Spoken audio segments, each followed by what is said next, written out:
Good evening. I'm Justin Chang, film critic at the Los Angeles Times. I do apologize that we're starting a bit late due to some technical difficulties. Thank you for bearing with us so patiently. We have a great show planned for you. I do welcome you to week 14 of the Ultimate Summer Movie Showdown, the LA Times series where you get to choose the greatest summer movies of all time. With theaters closed and major Hollywood releases being held back due to the COVID-19 pandemic, my Times colleagues and I asked ourselves, what if instead of having the worst summer movie season ever, we engaged with our readers and came up with the ultimate summer movie season? Here's how it works. For 16 weeks, we are compiling some of the best, most memorable big movies from each week of release since 1975, the summer of Jaws. And we are letting you vote for your favorites in a series of head-to-head contests hosted on my Twitter account at Justin C. Chang. Well, this week you voted and you chose The Fugitive, Andrew Davis's brilliant 1993 action thriller starring Harrison Ford as Dr. Richard Kimball, who goes on the run after being wrongly accused of murdering his wife. Written by Jeb Stewart and David Twohy and loosely based on the 1963 TV series of the same name, the movie opened on August 6, 1993 to great acclaim and became the year's third highest grossing film. Tommy Lee Jones won the supporting actor Oscar for his performance as a U.S. Marshal on Kimball's trail. And the movie also received 6 more Oscar nominations, including for Best Picture, Best Cinematography, and Best Original Score. Tonight, we are very pleased to have a very special guest from the film, the director Andrew Davis, who earned a Directors Guild of America nomination and other honors for Best Director for his work on The Fugitive. Mr. Davis began his career as a cinematographer, working alongside his mentor, the great Haskell Wexler. His other films as a Hollywood director include Code of Silence, Above the Law, Under Siege, Chain Reaction, A Perfect Murder, Holes, and many more. I'm so pleased that he made time to join us tonight. Andy Davis, welcome to the Ultimate Summer Movie Showdown.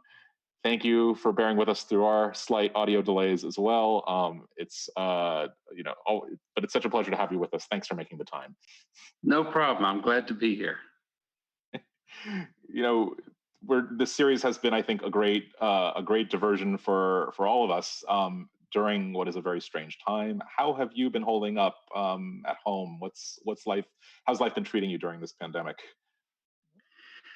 Well, I feel very blessed that we're safe and healthy, but I'm very concerned about not being able to see our children who are in Massachusetts, and at least one of them, and how isolated people are. I think there are people who I will not see again before they pass because of what's happening. So that's sad. And I think there are ways that people are communicating better than they have ever before. They're keeping in touch with each other in ways that they didn't before, which is both positive and loving. But I think there's a lot of stress and trauma, and I hope that we can figure out a way to get past this and a lot of other issues that we're facing come November. I agree. Counting down the days for sure. And before we get to The Fugitive, I want to start a little bit at the beginning, just how you came to love movies, how you came to work in movies. I know you come from a family of artists. You began your career as a DP. You've shot documentaries. You've shot blaxploitation films. You just talk. I know it's a big question, but can you talk about the roots of your movie love and how you got into the business? Well, I think that there was a lot of breadcrumbs laid out. My parents met in the theater in Chicago. They were young actors and politically involved in performing plays that had some social relevance. They were involved with Studs Terkel and a group called the Chicago Repertory Group, where Haskell Wexler was a young kid at the time, 18, 19 years old, as my mother was. And so after the war, my father came back from the war and worked a little bit as an actor, but became a wholesale drug salesman. But I always was growing up around actors. They would come over to the house and they would have a few drinks and they would perform skits that they did on picket lines in the 30s, And my mother once said to me, that had she not been a housewife and then later a teacher, she wanted to be a photojournalist. And I think that stuck with me. And it turns out I was the president of the South Chicago YMCA Photo Club when I was 8. I took photographs of the Skyway being built, this big landmark road, and they were just in chain reaction. And I always was very interested in photography and stuff like that. So when I went to college, I studied journalism, but in those days, journalism was very restrictive, because you couldn't really talk about what was going on in the world. And I didn't want to be told by a network what you could talk about. So I figured photography and the freedom to make your own films would be more important. But just jumping back, my mother took me to see a film called The Little Fugitive, which was a classic black and white film made by two still photographers, Ruth Orkin and Morris Engel. And it was about a young kid who was abandoned by his brother, who didn't want to take care of him. And with cap guns and ketchup, the little kid thought he'd killed his oldest brother, and he runs off to Coney Island. Anyway, this film knocked me out. I was probably 8 years old when I saw it. And I think that I got very interested in what's telling stories that moved you emotionally. And then years later, I remember going to visit my sister in Madison, Wisconsin. I sat on the front row of the theater and I watched The Magnificent Seven. And with that great score by Elmer Bernstein, I think that instead of buying Marlboros, I wanted to be a filmmaker. So anyway, after college, where I went to school with a guy named Tom Holman, who was also became the head of Lucas's audio department. THX was invented by Tom, and then I learned technical things, and a guy named John Weir taught me how to load a magazine, and I became an assistant cameraman in Chicago. And that summer, I was introduced to Haskell Wexler by Studs Terkel, and I got to work on the Phantom unit of medium cool loading magazines during the demonstrations and at the police riot. Tear gassing and beating on the head and all that stuff that's going on now. We were way ahead of everybody. So Haskell became my mentor, and I was very lucky. I got to shoot commercials in Chicago as a young cameraman. I shot a commercial with Duke Ellington when I was 20 years old. It won a Clio Award, and from there I wanted to come out to California. I'd done documentary work in Chicago. I worked on the murder of Fred Hampton with Mike Gray, the great documentary filmmaker who later wrote China Syndrome. So I had a background in documentaries and commercials, doing big quality commercials. So it was a combination of gritty stuff and classy stuff. Wow. And Haskell said, well, move out to San Francisco. American Zoetrope was going on. His friend Francis Coppola and a student of his, a kid named George Lucas, was there. And Haskell had been George's teacher at USC. And basically, I got involved in hanging out with Haskell, and he recommended me to Roger Corman's brother, Gene Corman, to be a young cameraman on some films that MGM was doing. They were blaxploitation films. Cool Breeze, The Hitman, The Slams, all the films that Tarantino went crazy about when he was running his video store. And so from there, I became a cameraman working with young directors like Jonathan Kaplan, and then that evolved into trying to get in the union as a cameraman. And that was impossible because they were not letting young cameramen in. They were trying to keep us out because we would take jobs from the older guys who had seniority, but the younger directors wanted to hire us. It was fair in the sense that they were protecting the older guys, but they were letting certain guys in illegally. So we started a lawsuit called Davis et al. Versus Ayatsi et al., which was Caleb Deschanel, Alan Davio, myself, Tak Fujimoto, several other cameramen. And ultimately, through legal action, we were able to get in the union. But by the time I got in the union, I would already made my first movie because I was so frustrated trying to be a DP that I realized that I could be a director. I'd learned what it took to be a director by being with all these other young directors. And I decided to make a film about my brother, who was a white kid growing up in a black neighborhood in Chicago on the south side, a street called Stony Island. And I made a film called Stony Island about a white kid in a black neighborhood putting a band together. And that became my calling card. And Tak shot it, and Tammy Hoffs, who worked with me on the script and helped produce it, whose daughter was Susanna Hoffs, later became the Bengals, and all kinds of interesting people were in it. Dennis Franz, we put together this little movie for $300,000 in 1977, 78. And that's the one that said, okay, the kid can direct, and it got great reviews. I was invited to all the festivals and all the big things. I had a full head of hair. I was a young independent filmmaker. And that was the beginning. Yeah. It's amazing. And the fact that you just had, as you said, such experience in so many aspects of filmmaking and had done, it doesn't get any more just throw you into the deep end than working on Medium Cool. But also with a great commercial background too. I mean, I'm just curious, did a lot of the things you learned as while making documentaries in particular, that aptitude for capturing action on the fly and having to do it with great urgency and clarity as well? I mean, were there things you learned there that you applied as a director of action films later?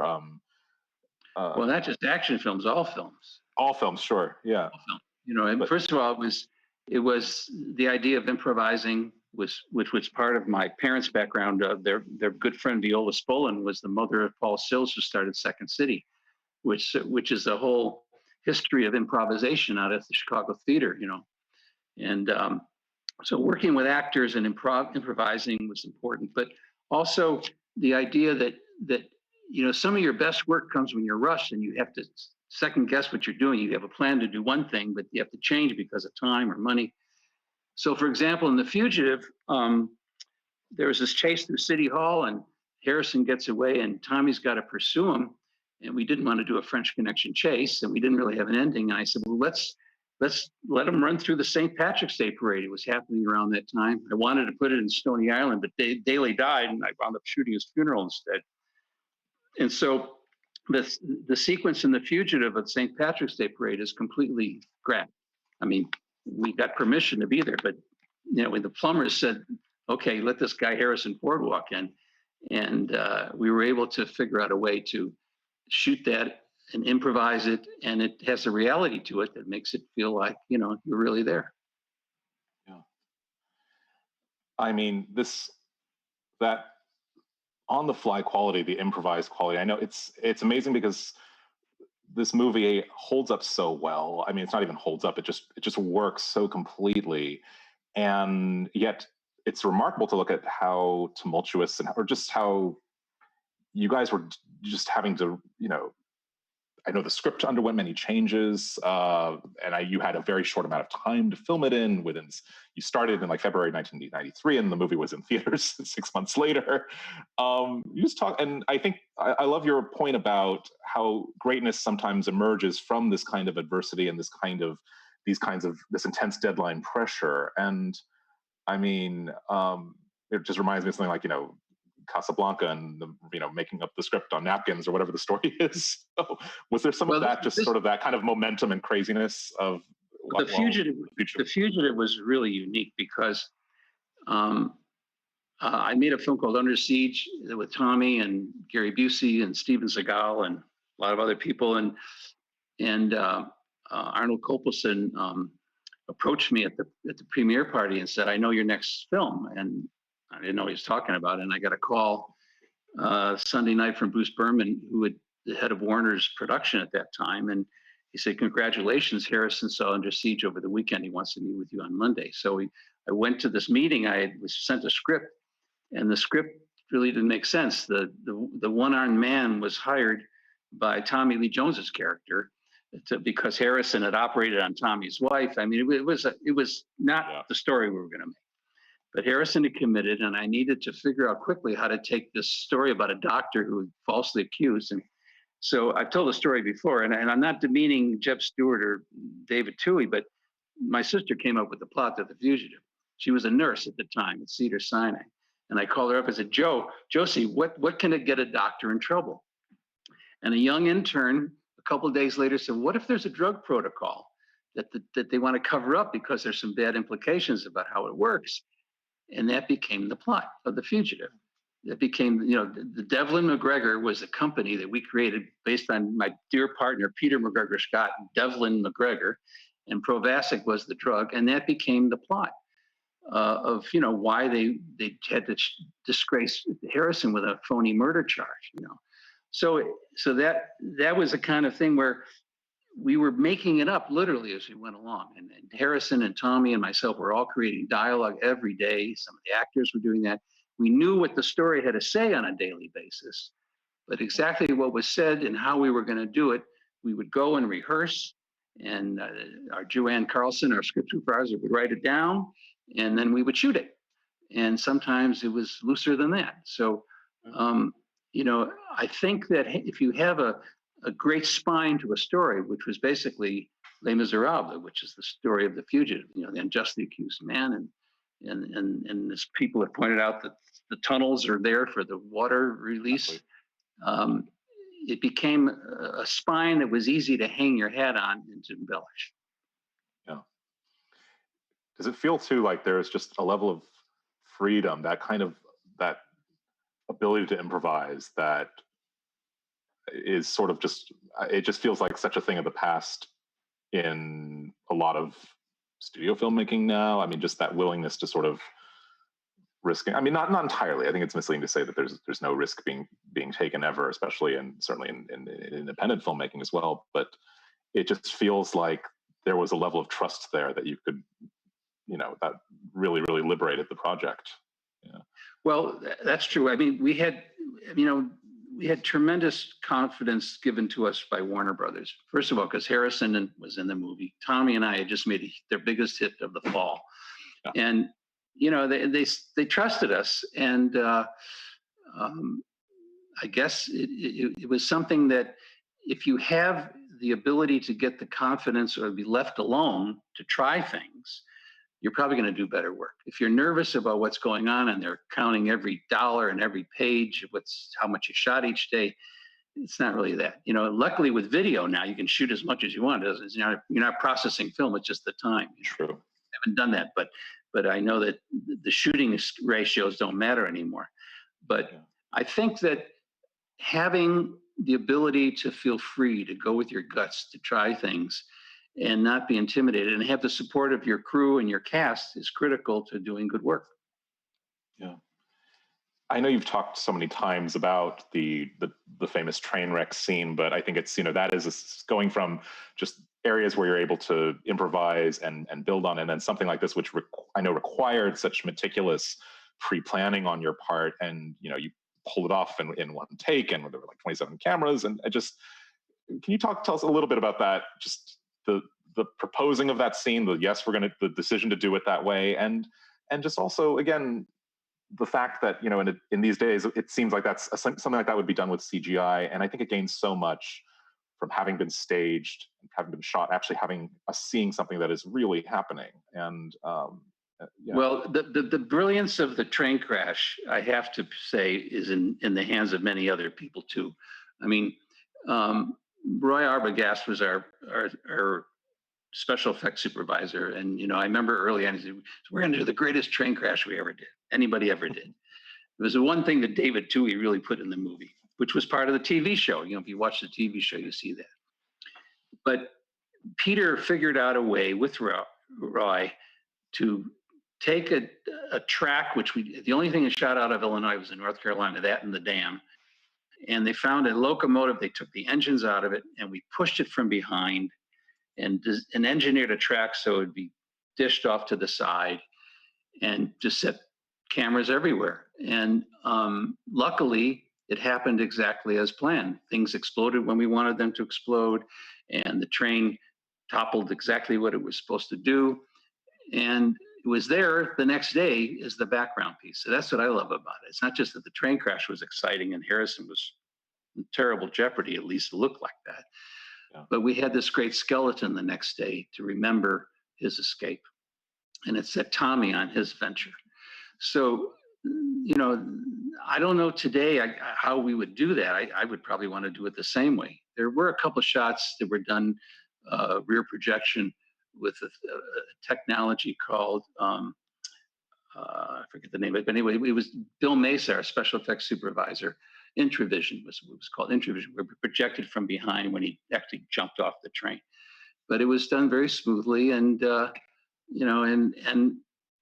it's interesting because I think the track is still there, and it's a sort of a tourist spot still in North Carolina where people go to see it.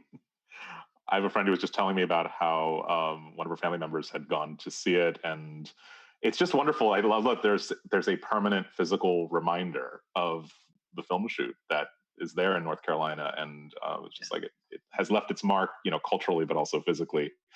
Um, yeah, with Harrison Ford too. I know, he did his own stunts. I know he was, injured, tore a ligament on the set, and kept on going, and just, really, which I imagine adds immeasurably just to the persuasiveness and the realism of his performance.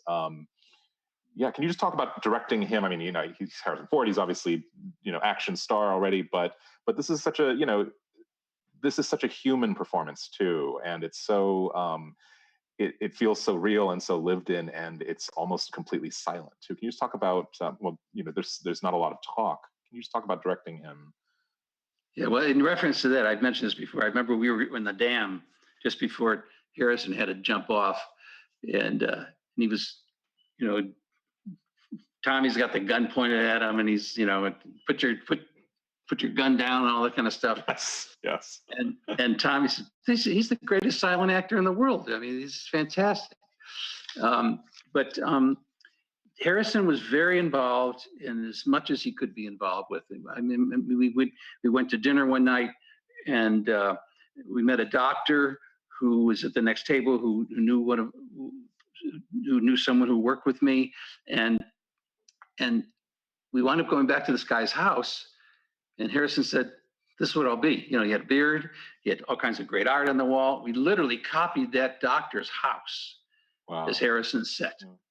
And so he was very much involved in that kind of stuff. He was a carpenter. He's a master builder of different things. He's very involved in the details, and he's worked with all kinds of great filmmakers. And so, the process of making films, he's very familiar with and wants to be involved as much as possible. At the same time, I think I had a great time. We'd walk around Chicago, and he'd wear Army surplus and nobody recognized him. We'd go get hot dogs together and sit at bars, and then the bartender would look up and go, "Oh my God, I don't believe I'm talking to here." But he's just a regular human being, a lot of fun. And it was wonderful to be able to surround him with that gritty Chicago cast, and that the group of people. And then, of course, Tommy and he have very little time together on screen, but I think they really appreciated being together on the sets. Except when I had to find them at Legends, which was Buddy Guy's club, and we were shooting at the Hilton. And during lunch they would get lost, and I have to pull them back to come to shooting. We were almost the end of the row. Well, and that bond between Kimball and Gerard is so what holds our attention through so much of the movie. And even though they don't share screen time, of course, there's a symmetry between them. There's a balance, and it's even Kimball doesn't say very much, but Gerard is just nonstop talking, and so much of that was, I know, Tommy Lee Jones improvised. Just was that very conscious? Just this idea to have this very, very funny and sharp counterweight to Harrison Ford in the movie? Well, I think it was a combination of how to take who Tommy Lee is. He's his wit, his sort of cocky, smartass attitude about certain things, which is justifiable, and put it together like that. What are you thinking? Think me up a cup of coffee with the donuts with the sprinkles on top. That was something that just happened. It wasn't written down. But I think that their being together in this film was really critical, because the beginning of the movie, when you realize Harrison is so vulnerable. I remember we showed the film to the studio after we had put together a rough cut, and I sat next to Harrison, and after the scene where he breaks down and cries in the interrogation with the two cops, he leaned over and gave me a kiss. And the reason he did that is because you were so invested in his character. This is before Tommy even shows up. He understood that, okay, people are going to dig this guy. They're going to feel great empathy for him. And then now this other guy comes on who doesn't give a damn about empathy, but winds up caring at the end. So, it's this battle of, it's interesting as I think about the film today in these times. It's about injustice. It's about the justice system not working. It's about a guy who was innocent who's getting sent to get fried or the death by injection. And it's also about the manipulation of a drug protocol. So these two issues that are right in front of us today, which is the justice system working and our pharmaceutical companies being honest with us about what their drugs do, you know. So I think after all these years, it still has both a human element and a timely political element. It's very true, and especially the medical element will only become more relevant as the months pass. And you've always brought this measure of topicality, excuse me, to your films. I think in Under Siege, you raise issues about nuclear weapons. I mean, is that always been part of the appeal to you that you're working in a mass entertainment medium, you're working with blockbusters, but you are able within this context, this very accessible narrative context, to provoke people to think about these issues. Well, it's interesting because I was a journalism major, and I wanted to be Walter Cronkite in those days. I was with Roger Ebert at the University of Illinois. He was older than us, but it was during the Vietnam War, it was during the Civil Rights Movement, it was during all kinds of free speech movement, and I wanted to try to be part of telling stories that had some relevance, had some real substance for people to hang their hats on. And with action films, and I became an action director almost by accident. I was offered Code of Silence after I was working on Beat Street, and Mike Medavoy basically said, "Do you want to do a Chuck Norris movie?" Well, I had done a bunch of action movies as a cameraman, and I came from a tough neighborhood, and I knew how to, how guys pushed each other around and all those ego things. But what you realize is when you do a film with action, politics can go right in the middle of it. Code of Silence, Above the Law, Under Siege. These are all titles that have to do with topical issues. And so I was able to take Seagal or Chuck Norris and stuff like that and tell stories. I think it's funny, Seagal's good friends with Putin. And there's a line in Above the Law where he talks about not one CIA agent has ever been tried, much less convicted. And he talks about genocide in Southeast Asia. So I think maybe the reason Putin likes Steven Seagal is not the martial arts, it's because he got to criticize the CIA in Above the Law. Who knows? Anyway. Who knows, indeed. Of course, Chicago is your hometown, and you showed it off already in Stony Island. And, The Fugitive is the Chicago movie. And just what point in the process was it decided the film would be shot and set there? And not only that it would be set there and shot there, but that it would go so deeply into the look of the city, the topography, the iconography. This is a movie that really opened the doors between Hollywood and Chicago afterward. Shooting in Chicago boomed after this movie. Can you just talk about this love letter to your hometown that this movie became? Well, if you look at Stony Island, which was made in 1977, 78, there's a lot of locations in that movie that are similar to The Fugitive. As a matter of fact, I remember I showed Michael Mann saw an early version of Stony Island. Dov Honig, my editor, showed him a cut. We watched it together. And all those wet streets that we had been able to get and captured, they're all in Thief, another Michael Mann movie that my dad was in. Chicago is a place which has great texture and history, and I think I understand that. I wasn't just interested in Michigan Avenue and all the iconic places, but knowing how to find neighborhoods. Like, for example, the Polish lady's apartment is in the southeast side by the steel mills, where I worked in college at the 12-inch mill at Republic Steel one summer. And it was literally half a block away from the South Chicago YMCA where I went as a kid. And I remember, it was a neighborhood where the sewers were built later. And so the first floor became the basement.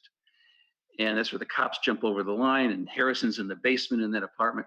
And I knew that kind of quality of that East Side Chicago look would be very gritty as a good place. It is a good place to hide out if you're going to try to disappear from people. So just understanding the city is the way I look at it is the city is a character. The locations are characters in the movie.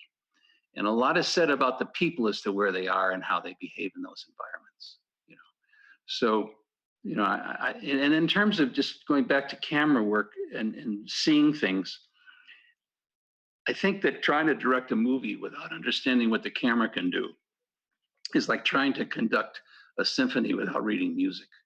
You've got to really understand what the images do to people. You know, a lot of people shoot like right here all the time, tight, tight, tight, tight. But I think falling back and having a sense of place and a sense of geography and a sense of relationships is important to help people feel grounded and know where they are. Yeah, and it goes to just again the extraordinary physicality of the film and the kineticism of it, and the fact that we're able to actually see people's bodies moving through space. It's just these are things that I don't think we can never emphasize enough how important they are to our experience of films. Not only, and as you say, not only action films, but any kind of narrative filmmaking. I mean, oh gosh, I have to ask.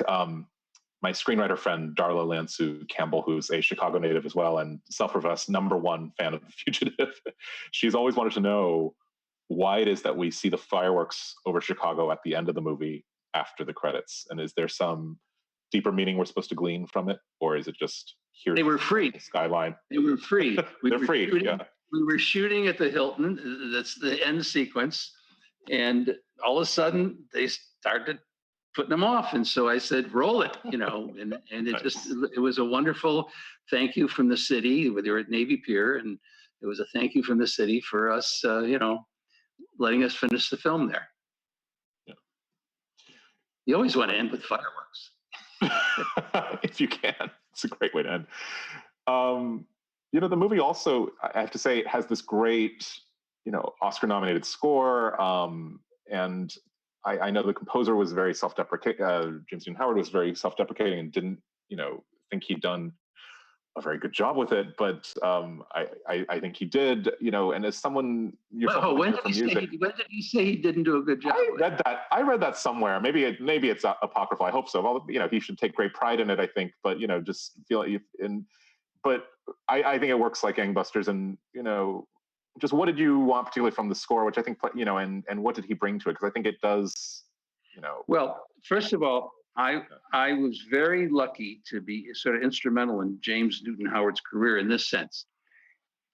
We did a film together called The Package with Gene Hackman. The first time I worked with Tommy Lee Jones, and he did the score to that. It was a film for Orion, and it was a Cold War thriller. And James had sort of done lighter, more comedic,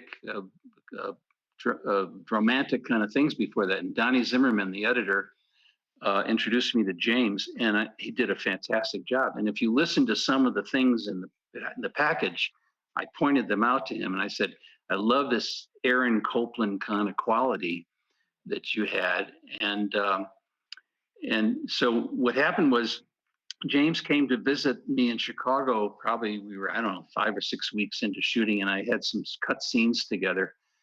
And I remember showing him videotape clips of the stuff in our hotel room. And I sort of sit back and I thought, this film might work, because he was loving what he was seeing, and I was going to already use some of his temp music behind it. But I realized that grandmothers could take their grandchildren to see this film because you would care about Harrison, and it was a moral story and stuff like that. So that was sort of the first inkling that this could be a hit to me when James and I watched it early on. And he did an amazing job. That score it was used as a temp score for years and years and years after that on every movie that was made, And he brought in Wayne Shorter. There's some of the great saxophone riffs in there, or Wayne Shorter playing on it. It was quite an experience. It was. I know you had also 6 editors on the film, which and there was a lot of work to do on it. Can you just talk about that? I mean, I know it's a lot of editors to have, but I know to whittle down all that footage in a record amount of time. Somehow, as we were finishing shooting, Barry Reardon, who was the head of distribution at Warner's at the time, said, I really would like to try this thing in August. They figured that there was a couple weeks there before school started that they could get it out.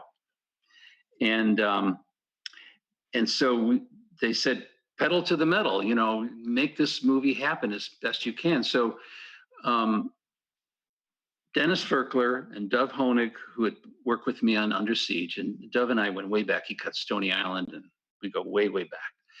And Dennis came on through Peter McGregor Scott on Under Siege. And so the two of them worked together. And then Don Brochu was brought in, another great editor. And there were two or three other editors, Richard Nord and somebody else. And then and then there was a guy, Dean Goodhill, who had just started experimenting with an Avid. And he was trying to play with the opening because it was complicated. And finally, Dennis came in one Saturday, and we were working 7 days a week, but Dennis came in and he just put that beginning together.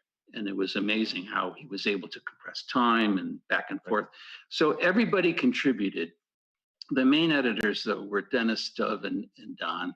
And I would go like a dentist from room to room and look at different cut sequences, and then people would take each other's sequences and tune them up or change some things. And Don came up with some great repositioning of the chase down the stairs at City Hall, how to make it more tension, and everybody contributed. And Peter, my producer, was great in post-production, and we had a great sound crew. They were nominated and won awards for sound, and great mixing crew. And it was the first time that things were mixed in 5.1, I think, with high def sound and everything. So it was a sort of a breakthrough in that sense. The sound became a very critical part of, especially with the train crash and things like that. So the teams were great. Everybody who worked on it really contributed in a wonderful way. It all came together really beautifully, and I just think the legacy of the movie obviously speaks for itself. It can't be overstated. This is based on a TV show, which I know most people, certainly myself, I don't know very well, and haven't seen. But it spawned a sequel. It spawned follow-up shows since then, including one very recently. But this movie really stands apart on its own as its own self-enclosed thing, and people watch it over and over again, which is a remarkable thing, considering this is not a movie where people are watching over again because of the surprises in the plot, or it's like, and even when they know the beats, there's something very addictive about it. And I'm just curious, do you know why it has been? It's interesting. I was invited to Chicago last summer. The Music Box is a huge repertory house in Chicago. Roger Ebert's favorite movie hall. It's an old theater. He had about 800 seats in it, I think. And they invited The Fugitive to be shown. They wanted a Chicago film, but a Chicago director to be shown for their anniversary, the 75th anniversary or something. So it was amazing because the house was full and they knew every line. I mean, people could almost say the lines to the movie as we were waiting. It was like going to a Sox game or a Cubs game to be there. And and I've seen this has happened several times. It was shown at Ebert Fest and a few years ago, and to see it with a large audience is amazing. This is one of the tragedies of COVID. We love seeing movies with a full house where people are all on the same wavelength, enjoying something, or cheering, or laughing, or crying, and this is part of our human, identity. And I hope we can get back to it. But anyway. It's just from the reports I get back from the DGA and stuff. It's playing around the world all the time. And on any day there's several 100,000 people watching The Fugitive around the world. That's insane. That's great. We have some reader questions, but before I turn it over to that, I wanted to ask you what are you working on now? And I know you've been making some documentaries, and just also, this is just for my own curiosity, I just want to tell you how much I love Holes, your 2003 adaptation of the Lewis Sacker novel, and I think it just speaks to your great versatility as a filmmaker, and has the idea of doing more family films, adventure films in that mold that appealed to you. Well, thank you. Holes was probably almost equal to The Fugitive, or better in different ways. But It was a great novel, and working with Shia on his first movie with Sigourney Weaver and John Voight and Patricia Arquette and Dule Hill and all kinds of other people, even Eartha Kitt. It was a great experience making Holes, and that's another film that resonates. I mean, every generation of kids now watches it, and I definitely want to make more films like Holes. It sort of screwed me up because having done a lot of action tough guy films with violence and gunplay and all that stuff, after Holes, I was like, I've had enough. Yeah. I'm not really interested in doing that as entertainment. I mean, I don't look at The Fugitive that way. So I've been developing for a long time, but I think we're getting very close now, an interpretation of Treasure Island that's set in contemporary times in Louisiana, but it has a lot of characteristics of Holes. So that's something I'm working on, and hopefully we'll get that made as soon as this thing blows over. And I've been working on a novel based upon sort of a story that comes out of the package about détente and what would happen if we got rid of nukes seen through the eyes of a young archaeologist in Southern Illinois. And then I just did a documentary called Mentors, which I hope to make available to everybody. The story of two great Italian photographers and their relationship to each other, Tony Vaccaro and Santi Basali. And we're going to have that available to the public to see. It was shown at the film festival here, got great reviews, and a very touching story about two legendary photographers. One who photographed Mussolini upside down, was in Patton's army processing out of a helmet at night.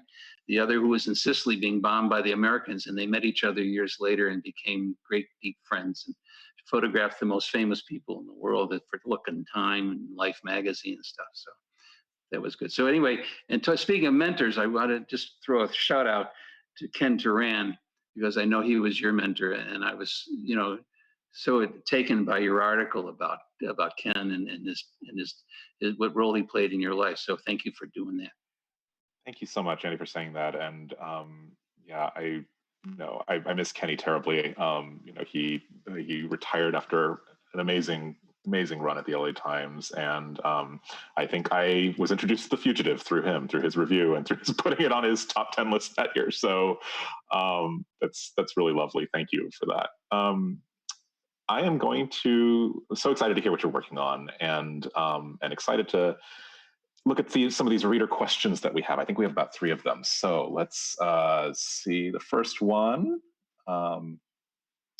Dear Andrew, how did you create history's only perfect film? I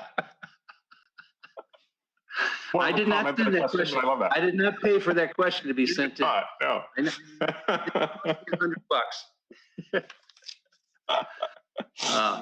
Well, I don't know. It was one of those things where I was given great ingredients, and I was able to sort of cook it and stir it in my own way. Listen, people didn't know what they didn't know what we were doing, what I was doing.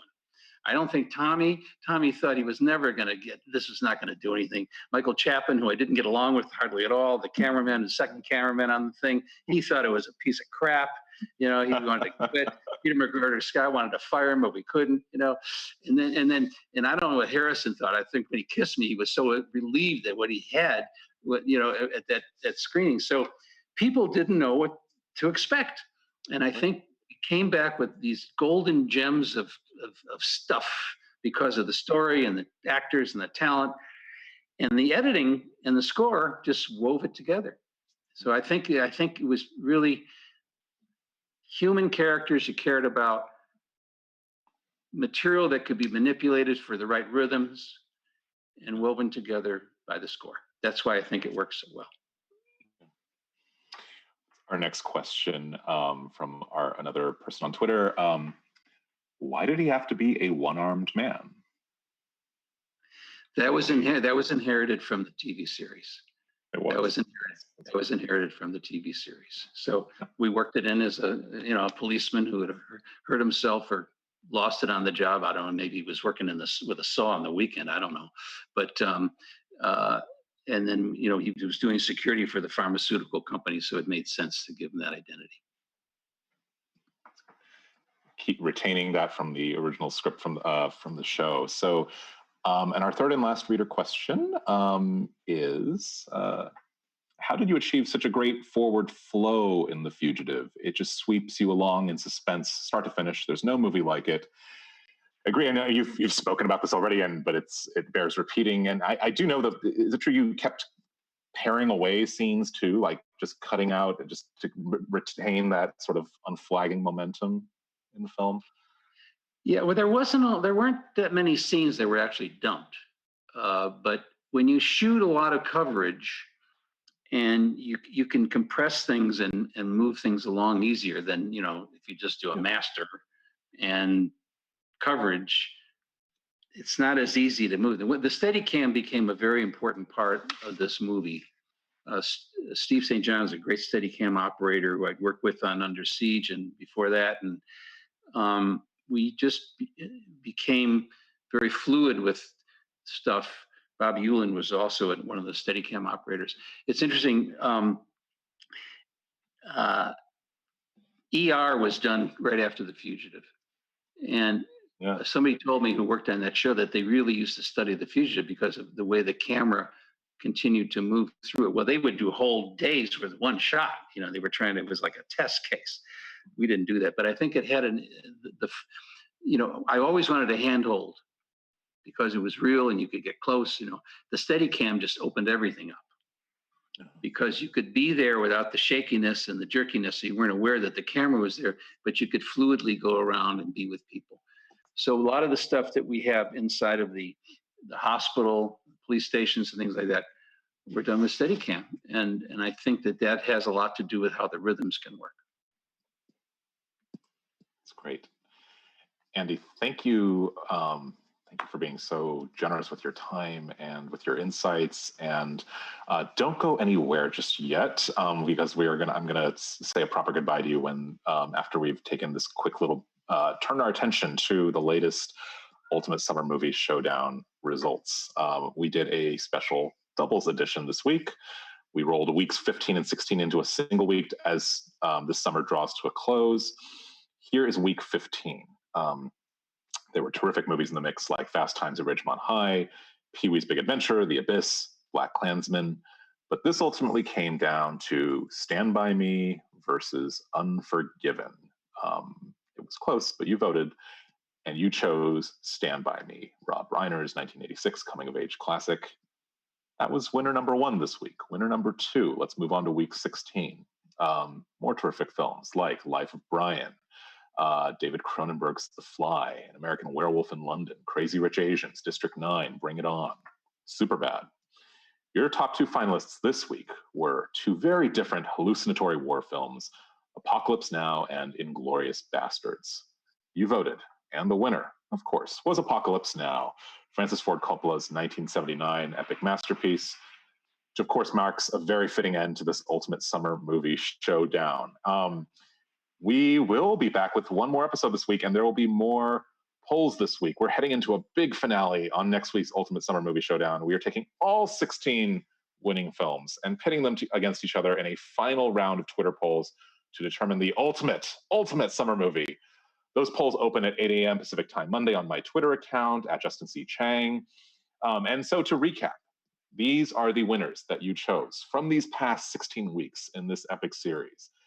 The Avengers, Bridesmaids, Mad Max Fury Road, Alien, Finding Nemo, Jurassic Park, Raiders of the Lost Ark, Jaws, Do the Right Thing, Back to the Future, Die Hard, Clueless, Mission Impossible Fallout, The Fugitive, yay, Stand By Me, and Apocalypse Now.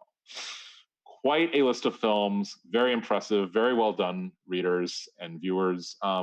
By this time next week, you will have declared one of these 16 movies the Ultimate Summer Movie Showdown, and we will recap the results here at 6 p.m. Pacific Time, Thursday, August 20th on Facebook, YouTube, and Twitter. I'll be right back here with you. Andrew Davis will not be here with us unless he wants to be, but we will, and we'll be rooting for The Fugitive and some of the other. Well, I want to thank everybody who voted for us. It sounds I've heard that line before, but I'm very grateful, and to be in that company is really very flattering. So, thank you, Justin. I appreciate your doing all this, and keep up the great work. Thank you so much, you too. Thank you so much for being here with us. And thank you everyone for watching. Have a good night, everyone.